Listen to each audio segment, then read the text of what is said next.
Hey everybody, my name is Ashley Leftwich, and here is my module for project on current hurdles in K-12 education. I'm going to go over hurdles that COSIN designated, as well as a hurdle that I'm going to add to it that I personally see in my workplace. So let's get started. And here is a look at our agenda. So we're going to go over COSIN's accelerators and hurdles. I will go through my 4 hurdles I currently see in my workplace and then add in some final thoughts. So let's first start with COSIN's Driving K-12 Innovation.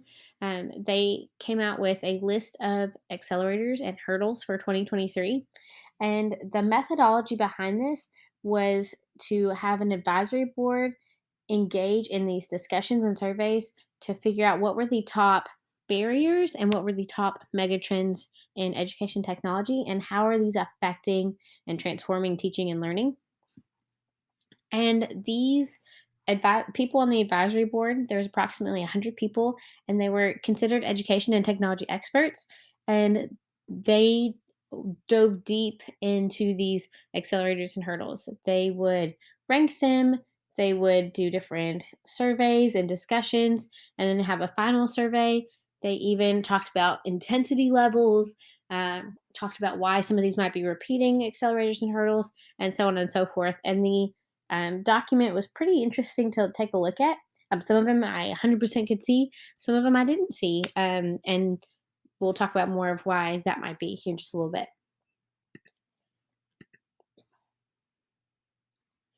So the hurdles are barriers, struggle points, or issues that we see that are holding back technology and education from really evolving and coexisting. Um, and they were causing a disruption. So they're ranked 1, 2, 3, 4, or sorry, 1, 2, 3. One being the top one, the hardest hurdle or barrier to overcome. 3 being still a strong one, but not as um, intense, I would say, as the first. And then on the right, we see the mega trends or things that are really skyrocketing in education technology and are helping us move forward in a very intense and positive way. So I'm going to now take these hurdles that I see in my current workplace and talk about how it affects public education in my job. But then also I'm going to add one to the list. So even though this is a accelerator in COSIN standards, this is something that I would say is more of a hurdle in the K-12 classroom, and that is social emotional learning. So, not that the social emotional learning is not important, but there are other pieces of that have become a hurdle, and I want to discuss that and dive deeper into that. But let's first take a look at attracting and retaining educators and IT professionals. So, this is 1,000%. I'm in agreement with Kosin here that this is the number one hurdle. I cannot tell you how many of my conferences I have spent subbing in a classroom. There are currently 3 vacancies on my campus alone of teachers that have either left mid-year. Some are due to medical reasons, some personal reasons, others were because the stand the workplace and the standards are just not the same anymore. Um, there are a lot of pressures, especially in Texas, with the teacher incentive allotment. And then there's also pressures from the families and from just society in general.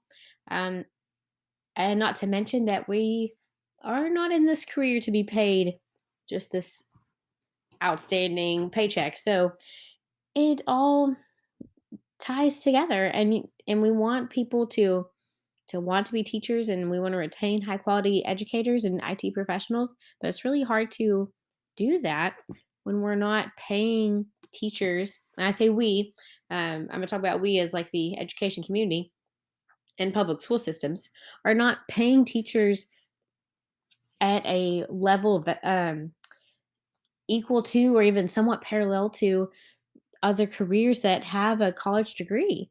Here in a little bit, I'll have a master's degree, and my stipend for having a master's degree in my district is only $1,000. So not even $100 a month, and for having a master's degree, even though, I'm bringing a lot of that knowledge and expertise back into the classroom, back into my community, back into my district. I've already been asked to do things like like help with professional development and step into leadership roles in different ways on my campus, which I love. Not complaining about that, but also at the same time, I want to be valued and paid my value. Um, I definitely would not be in education if I didn't love it. So that's kind of a tender spot. And I feel like all of us teachers and educators and IT professionals are feeling that because it's we want to be there for the kids, we want to be there for the community because that they mean a lot to us, but we also want to make sure we're respected and paid at that same level too. So with that though, um, because pay can sometimes be an issue, designing effective digital ecosystems, man, that is just critical. You can have outstanding teachers, you can have poor teachers, even teachers who are just not that um, good of a quality. But if we don't have a group of connected resources, both for teachers and students, that are effective and valuable, then we are not offering the very best learning that we possibly can. And I know in a lot of cases that means money and resources, but my goodness, if we can sit there and redo the scoreboard for the football field, I feel like we can definitely put money where our mouth is and find or implement effective digital ecosystems and resources for teachers and students to have high quality learning environments and high quality learning situations and even personalized learning because we've seen how the trends in that and how effective that is as well. So I'm going to take a shift from that and look at digital equity. Man, this one really hits home for me. As I've said in previous modules, my district, my area is a lower income. I think last time I checked, it was like a 92% low income, um, or socially disadvantaged families in my community and district. And man, that broke my heart because if you go to my area, you probably wouldn't think that at first. Um, but I sit here and I look at um, all these skills our students bring to the table. And then I think about, wow, we're just offering robotics classes or things like that in fifth and sixth grade. You know, we don't have any coding opportunities in the lower levels. Why are we not finding ways to have them interact with robust content and programs that are going to help them? Because my goodness, coding and robotics and that kind of thing is all going to be part of the future, and we see this shift um, in students and their identities and technologies. So why not make that equitable? Um, we've definitely have this. Uh, Hurdle of getting devices to students as well and having equity as far as infrastructure and access to the internet. And that is still a hurdle in my community for sure. But I feel like that is inching its way in the right direction. We're already a 1-to-1 district. I'd say the only area that's not 1-to-1 would be our specials or our fine arts type content, which I hate because I feel like that's where you can really see some sparks and some innovation in the classroom, but hopefully that will start to shift that in that direction as well. But man, just exposing them to that content, I feel like we were really missing the mark in that area. That could be a key to allowing our students to really just take forth and take charge. But then on the opposite side, we have our career technology education center in my district, and it is the total opposite. We have students graduating with vet tech um, certifications of some sort and nursing certifications and associate's degrees and all those things. So I feel like we have digital equity in the higher grades, but not quite the lower grades. I want to see us spread that more even to the K-5 grades. Now, this one, social emotional learning, for me is a hurdle.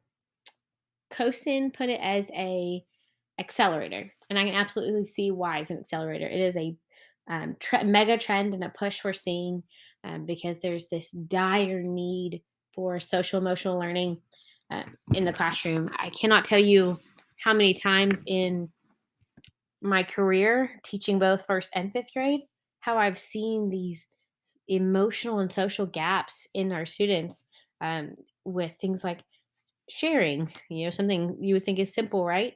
Not so much. Or how to interact with others, how to have empathy, how to have compassion and be respectful and responsible. And I'm not so sure if that's trends due to changes in parenting or with technology or even with COVID and all of what that learn at home phase brought with us. But there is definitely a shift and a change in students and how they are these days, and we see those gaps astronomically in the classroom. Now, where I say this is a hurdle is it is a hurdle because of time constraint. Because of COVID-19, we have so many gaps. I have some kids in 5th grade that are on a kindergarten and 1st grade level. I have out of my um, 3 classes I have for 5th grade math, I have less than 25% hit approaches on their previous year's math star test. And approaches is about a 50 or 50 to 45, I want to say, or 40. And those are massive gaps to fill.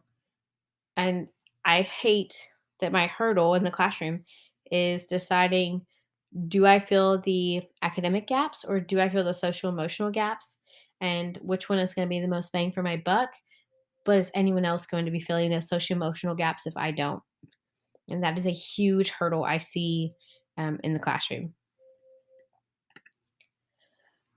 So, my final thoughts, I absolutely agree with COSIN's hurdles, and I even agree with COSIN's accelerators as well. I'm interested to see how these hurdles are overcome, especially because digital equity has been on the list now for 3 years, and I want to see what else do we need for this to no longer be a hurdle and to be something we can look back at and say, wow, we've overcome this barrier and it has really made a shift in education technology. So, thank you so much for listening and coming to my presentation. Here is my works cited.